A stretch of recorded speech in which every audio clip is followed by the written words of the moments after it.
అర్హులైన ప్రతి ఒక్కరికి ప్రభుత్వ సంక్షేమ పథకాలు అందుతున్నాయని దుబ్బాక నియోజకవర్గం కాంగ్రెస్ పార్టీ ఇన్ఛార్జ్ చెరుకు శ్రీనివాసరెడ్డి అన్నారు.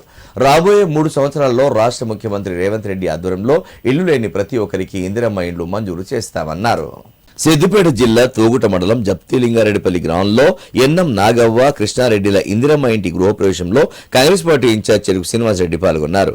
ఈ సందర్భంగా మాట్లాడిన ఆయన స్వర్గీయ మాజీ ప్రధానమంత్రి ఇందిరాగాంధీ ఆశయం మేరకు పేదవారందరికీ ఇందిరమ్మ ఇండ్లను అందించడం జరుగుతుందన్నారు.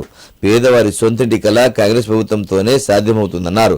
మొదటి విడతగా ప్రభుత్వం ఏర్పడిన తర్వాత ప్రతి నియోజకవర్గానికి 3,500 ఇందిరమ్మ ఇండ్లను మంజూరు చేయడం జరిగిందన్నారు.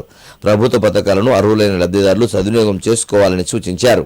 ఈ కార్యక్రమంలో గ్రామ సర్పంచ్ బక్క కనకయ్య, మార్కెట్ కమిటీ చైర్మన్ చెరుకు విజయరెడ్డి, ఆత్మ కమిటీ చైర్మన్ నరేందర్ రెడ్డి, సర్పంచుల ఫోరం మండల అధ్యక్షుడు పిట్ల సత్తయ్య, పార్టీ అధ్యక్షుడు అక్కం స్వామి తదితరులు పాల్గొన్నారు.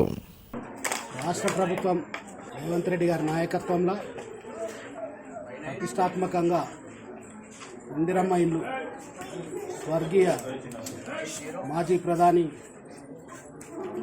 ఇందిరాగాంధీ గారి ఆశయం పేదవాళ్ళందరికీ కూడా ఇల్లు ఇవ్వాలి. భారతదేశంలోనే ఇందిరమ్మ ఇల్లు అంటే ఎంతో ప్రసిద్ధి చెందింది. మరి ఆ పథకాన్ని మళ్ళీ ప్రజలకు అందించాలనే ఉద్దేశంతో కాంగ్రెస్ ప్రభుత్వం పేద ప్రజలు సొంత ఇంటి కళ, జీవితంలో సొంత ఇల్లు ఉండాలని ప్రతి పేదవాడు కనే కళలు నిజం చేయాలనే ఉద్దేశంతో ఈ పథకాన్ని ప్రతి నియోజకవర్గంలో ప్రతి సంవత్సరం 3,500 ఇల్లు నిర్మాణం చేస్తూ రాబో 3 సంవత్సరాల్లో కూడా దుబ్బాక నియోజకవర్గంలో ఇల్లు లేని నిరుపేదలు ఎవరు కూడా ఉండొద్దనే లక్ష్యంగా కాంగ్రెస్ ప్రభుత్వం పనిచేస్తుంది.